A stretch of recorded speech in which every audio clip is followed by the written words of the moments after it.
ओम शांति। हम मनन कर रहे हैं राजयोगी जीवन की आधारशिला ब्रह्मा भोजन। ब्रह्मा भोजन पर जो पुस्तक हम मनन कर रहे हैं उसमें अनेक महारथियों ने, भाई बहनों ने, दीदी दादियों ने अपने ब्रह्मा भोजन के ऊपर अनुभव व विचार प्रस्तुत किए, जिनका मनन कर हम ब्रह्मा भोजन को अच्छी रीति बनाकर उसे बाबा को भोग लगाने की विधि जान सकते हैं, जिससे हम बच्चे बाबा की कृपा का पात्र बनने का पुरुषार्थ कर सकते हैं। तो आज सुनते हैं दीदी ब्रह्मा कुमारी जयंती बहन जो लंदन से हैं। उन्होंने ब्रह्मा भोजन पर जो अपने विचार दिए, आज उसका मनन करेंगे। ओम शांति। ब्रह्मा कुमारी जयंती दीदी बोली, ब्रह्मा बाबा एक एक ग्राही खाते शिव बाबा को याद करते थे। दीदी जी से प्रश्न किया, दीदी ब्रह्मा भोजन किसे कहते हैं? दीदी जी ने उत्तर दिया, शिव बाबा ने ब्रह्मा बाबा के द्वारा यज्ञ की स्थापना की। ब्रह्मा बाबा का तन मन धन यज्ञ में स्वाहा हुआ। उस धन से बाबा के ब्राह्मण बच्चे जिन्होंने नया जन्म लिया, उनकी पालना होती रही। ब्रह्मा ने जिस भोजन से पालना की उसका नाम है ब्रह्मा भोजन। आज भी यज्ञ चल रहा है और हम उससे पालना ले रहे हैं। यहाँ छोटे छोटे सेंटर भी होते हैं, बड़े सेंटर भी होते हैं। वे भी शिव बाबा के यज्ञ के हिस्से हैं। न सिर्फ मधुबन, परंतु हाँ, मधुबन हमारा बेहद का घर है, बेहद का यज्ञ है।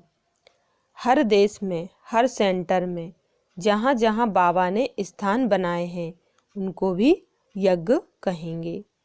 वहाँ पर पवित्र ब्राह्मण शुद्धि से जो भोजन बनाते हैं, उसी को ही हम ब्रह्मा भोजन कहते हैं। अगला प्रश्न है, दीदी आपने साकार मम्मा बाबा की पालना ली है और कई बार उनके साथ भोजन भी किया होगा। उस समय का क्या अनुभव है? बाबा मम्मा कैसे भोजन करते थे? कौन सी स्थिति में रहते थे? दीदी जी ने उत्तर दिया, मैं 8 साल की थी जब 1957 में मम्मा से मिली। उस समय मुलाकात हुई, प्यार मिला। अगली बार मैंने मम्मा को देखा 1964 में। तब मम्मा की तबीयत अत्यधिक खराब थी। उस समय मुलाकात ही हुई, भोजन करते नहीं देखा। परंतु 2 खास बातें यज्ञ की दादियों ने बताई हैं। एक तो मम्मा ने अपने लिए भोजन की मात्रा निश्चित कर रखी थी। क्या होता है कि कोई अच्छी चीज़ होती है तो हम ज़्यादा खा लेते हैं। मम्मा को ऐसे लालच नहीं होता था। जो निश्चित है, जो शरीर की ज़रूरत है, उतना ही लेती थी। कुंज भवन में, जो कि कराची में था, जो कुमारियाँ मम्मा के साथ रहती थीं, मम्मा उनको भी यही शिक्षा देती थी कि अपना भोजन निश्चित कर लो ताकि कोई लालच बीच में ना आ पाए। सब्जी अच्छी नहीं लगती तो हम कहें कि आज पेट में दर्द है, नहीं खाना है, ऐसे ना हो। दूसरा, मम्मा एक बार ही लेती थी, दोबारा नहीं मांगती थी। मम्मा ने थाली में लिया हुआ भोजन हमेशा स्वीकार किया। कभी भी यह नहीं कहती थी कि इसमें नमक नहीं है, नमक ज़्यादा है। नहीं, नमक ना भी हो तो भी मम्मा कभी मांगेगी नहीं कि मुझे नमक दो। बाद में दूसरी बहनें खाएंगी तो कहेंगी, मम्मा इसमें तो नमक ही नहीं था, आपने तो कुछ कहा नहीं। तब मम्मा मुस्कुराकर कहती थी कि ब्रह्मा भोजन है ना, जो सामने आया मैंने प्यार से स्वीकार किया। मम्मा की ऐसी ऊंची स्थिति थी। बाबा की याद अथवा एकाग्रता इतनी थी। मम्मा कोई भी बात में हिलती नहीं थी। ब्रह्मा बाबा के साथ कई बार भोजन किया, पिकनिक भी की। हम देखते थे कि बाबा के भोजन की मात्रा बहुत बहुत बहुत कम थी। अभी मैं समझती हूँ कि आयु का भी कुछ हिसाब रहा होगा, जिसके कारण इतनी कम मात्रा में लेते थे। बाबा एक एक ग्राही खाते थे, जल्दी जल्दी खा लेना ऐसा नहीं करते थे। बाबा को याद किया, एक ग्राही खाई, बाबा को याद किया, दूसरी ग्राही खाई। इस तरह से ब्रह्मा बाबा शिव बाबा को अपने साथ रखकर जो भी बना बहुत प्यार से स्वीकार करते थे। इससे भी हमें सीखने को मिलता है कि कैसे ग्राही ग्राही पर शिव बाबा को याद करना है। बाबा को डायबिटीज थी, परंतु कोई बच्चे विशेष टोली बनाकर लाते थे तो बाबा उसका एक छोटा सा कोना भी जरूर स्वीकार करते थे। अगला प्रश्न किया, दीदी आपके अनुभव में ऐसा कुछ है कि ब्रह्मा भोजन किया और तबीयत ठीक हुई? दीदी जी ने उत्तर दिया, मैंने देखा है कि दादी जानकी बहुत बढ़िया भोजन और टोली बनाती हैं। मेरे पिताजी ज्ञान में नहीं थे, सहयोगी सदा थे। मेरी माताजी किसी कारण से लंबे समय तक भारत में रह गईं। दादी ने उस समय भोजन बना करके लंदन में हमारे पिताजी को भेजा। घर नज़दीक ही था। दादी ने इतना ध्यान रखा कि 6-8 सप्ताह तक खुद का बनाया हुआ भोजन किसी न किसी के द्वारा उनके पास भेजती रही। मैंने देखा कि उसके बाद वे बहुत विनम्र हो गए, ज्ञान के नज़दीक आ गए और ज्ञान सुनने के लिए भी तैयार हो गए। मैं समझती हूँ कि ये दादी के योग बल की कमाल थी। तो इतना प्यार करेगा कौन? ये उनके मन में संकल्प आया और उनका हृदय पिघल गया। ब्रह्मा भोजन का बुद्धि पर असर आया, इस कारण वे ब्रह्मवत्स बन गए। अगला प्रश्न है, दीदी विदेश में शुद्ध भोजन की बात भाई बहनों को आप कैसे समझाते हैं? दीदी जी ने उत्तर दिया, विदेश में बाहर के भोजन में कोई ना कोई अशुद्ध चीजें मिक्स होती ही हैं।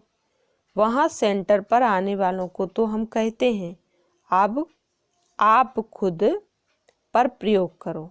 1 सप्ताह के लिए अशुद्ध चीजें छोड़ने की कोशिश करो।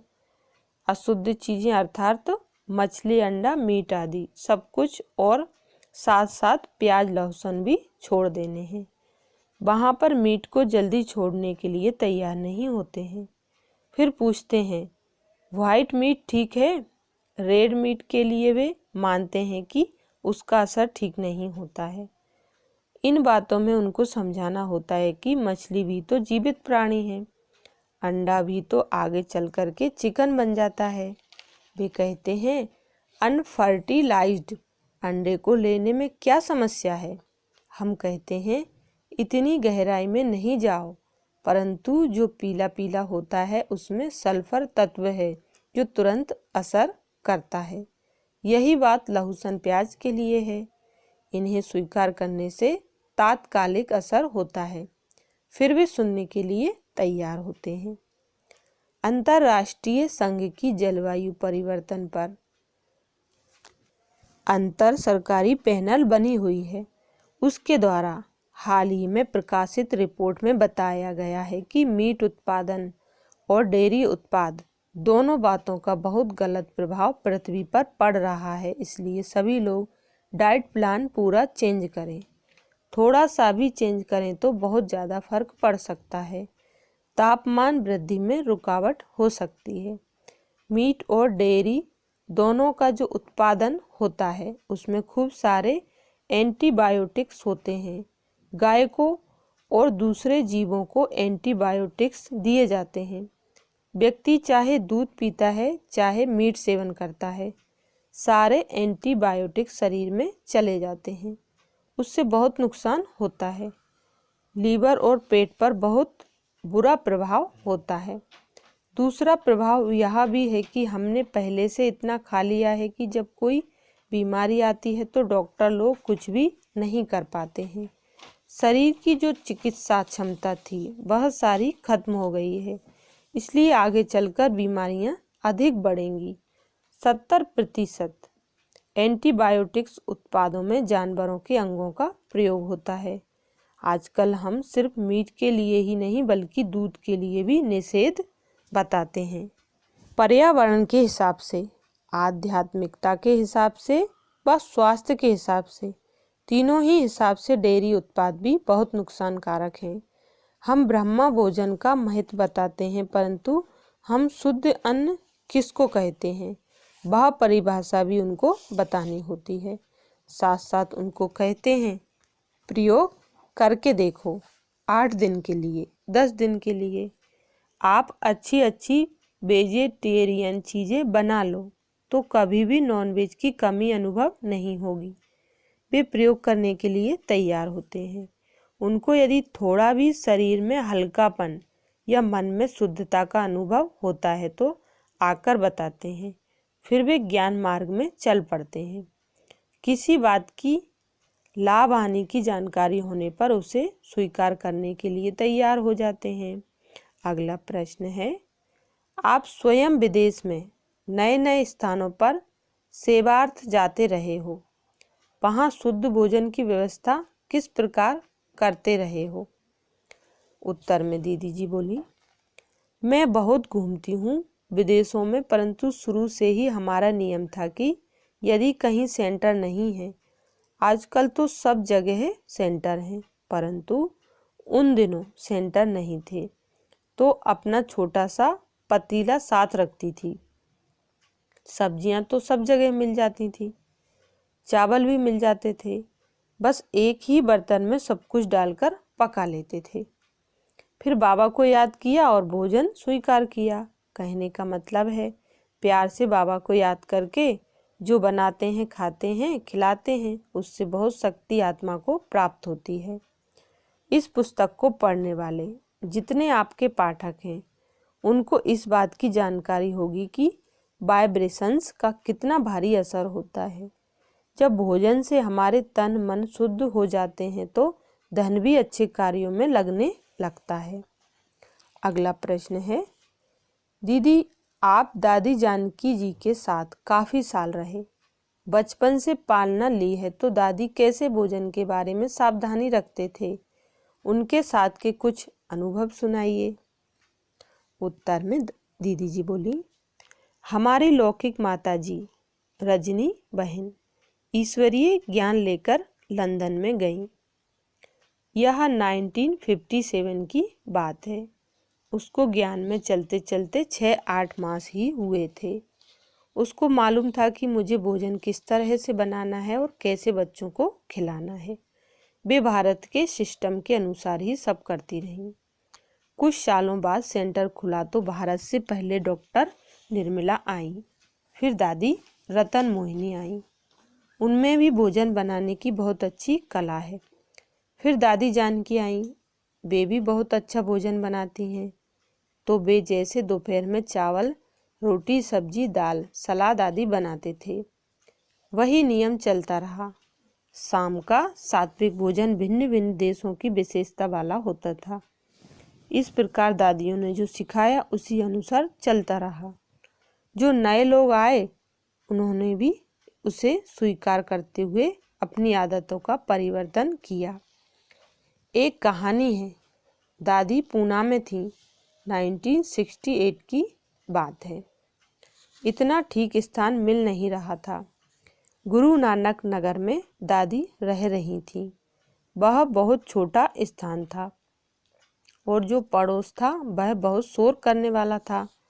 दादी के मन में था कि बाबा का घर शानदार स्थान पर हो और पड़ोस भी शांति वाला हो।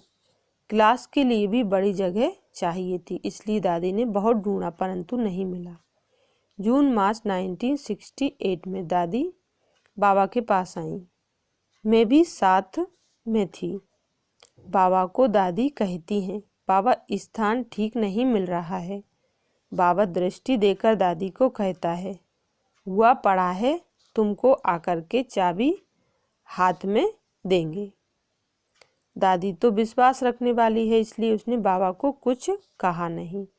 फिर दादी पूना वापस जाने वाली थी तो बाबा ने लच्छू दादी को कहा कि मुरब्बे की एक बोतल लेकर आओ, जानकी बच्ची के साथ भेजनी है। वह लेकर आई। जैसे ही दादी स्टेशन से सेंटर पहुंची, एक भाई आया और दादी को एक चिट्ठी दी। उसमें लिखा था कि आपको पता नहीं याद है या नहीं, मैं सुंदरी की माँ हूँ। मैं एक मकान खरीद रही हूँ नज़दीक में। यह भाई मकान की सफाई करने मेरे साथ आया है। हमने नाश्ता नहीं किया है, हम जल्दी घर से निकले थे। हो सके तो आप थोड़ा सा नाश्ता इसके साथ मेरे पास भेजो। दादी बहुत होशियार थी। दादी ने तुरंत ही सिंधी काकी कोकी बनाई।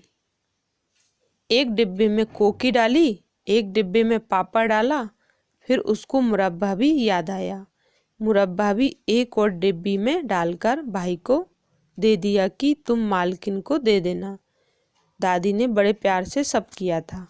दादी उसको जानती थी। पहले वह यज्ञ की स्टूडेंट थी, बाद में किनारा कर लिया था। दादी को उसकी बहुत अच्छी पहचान थी।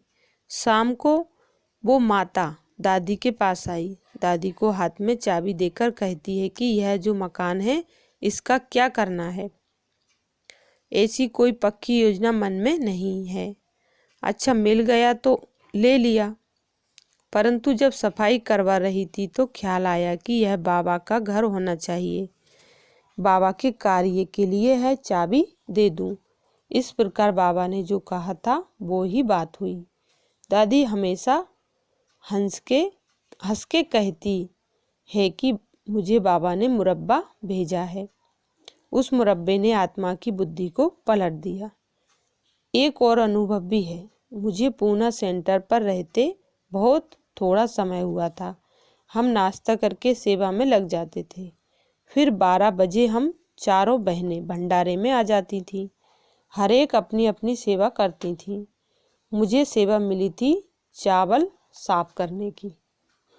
मैंने नल को खोलकर चावलों में पानी डाला, फिर उनकी धुलाई करके मैं उंगलियों के बीच से उनका पानी निकाल रही थी। मुझे पता नहीं चला कि दादी मेरे पीछे दरवाजे के पास खड़ी है और मुझे देख रही है। मैंने कार्य खत्म किया। 3 बार धुलाई करके चावलों को पानी में ही रख दिया। दादी मेरे पास आई और मुझे कहती है, जयंती देखो सिंक में क्या है। मैंने देखा कुछ कुछ चावल के दाने हैं, क्योंकि उंगलियों के बीच से पानी निकालते समय चावल के दाने भी खिसक जाते हैं।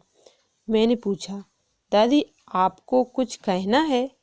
दादी कहती है, देखो ये जो दाने हैं ना, तुमने तो सोचा कि कुछ दाने हैं, परंतु जिस व्यक्ति ने बाबा के घर में दिए, बाबा को इनका 100 गुना रिटर्न देना पड़ेगा। तो ये 10 दाने नहीं, ये 10,000 दाने हैं। आप सोचो कि कितना नुकसान हुआ है बाबा के यज्ञ का। मैंने कहा, जी दादी मैं समझ गई। फिर मैंने वो सारे दाने इकट्ठे करके अच्छी तरह से धुलाई करके उनको काम में ले लिया। दादी का इतना ध्यान रहता था हर बात की। इकोनॉमी एक तरफ, बाबा बहुत विशाल दिल था। दादी जानकी भी बहुत बड़ी दिल वाली थी। दादी टोली बनाती थी तो थोड़ी नहीं बनाती थी, बहुत विशाल दिल से सभी को टोली बांटती थी। बाबा ने भी बेगरी पाठ में बच्चों की खूब खातिरी की मधुबन में, ताकि बच्चे खुश होकर जाएं। तो दोनों का यही देखा कि हैं विशाल दिल, परंतु बहुत इकोनॉमी भी। भोजन बनाना भी शांति से है, एकाग्र होकर के, ध्यान लगा करके, और फिर साथ साथ इकोनॉमी का भी ध्यान रखना है। दादी कई बार एक उदाहरण देती थी। कहती थी कि एक भाई फल का बक्सा ले आया। दादी ने पूछा, ये कितने का मिला? सीजन थी तो उसने बताया ज़्यादा महंगा नहीं है। दादी ने कहा, तुम लौकिक में किसी को रेस्टोरेंट में ले जाते खाना खिलाने के लिए तो कितना तुम्हारा खर्चा होता? यहाँ तुम एक बक्सा लाए हो, ये 25 पीस हैं, इनमें 50 लोग आराम से संतुष्ट हो जाएंगे। यहाँ बाबा का परिवार इतना मीठा है, जो थोड़ा सा भी उनको देते हैं तो वे बहुत खुश हो जाते हैं। आपको कितनी दुआएं मिलेंगी? जो ब्रह्मा भोजन लाने वाले हैं उनको भी दुआएं मिलती हैं, न सिर्फ पकाने वाले, खिलाने वाले और खाने वाले, परंतु जो लाते हैं बाबा ने उन पर भी ध्यान खिंचवाया है। तो ये थे ब्रह्मा कुमारी जयंती दीदी जी के अनुभव, और ऐसे अनुभवों को सुनने के लिए चैनल को सब्सक्राइब करें। ओम शांति।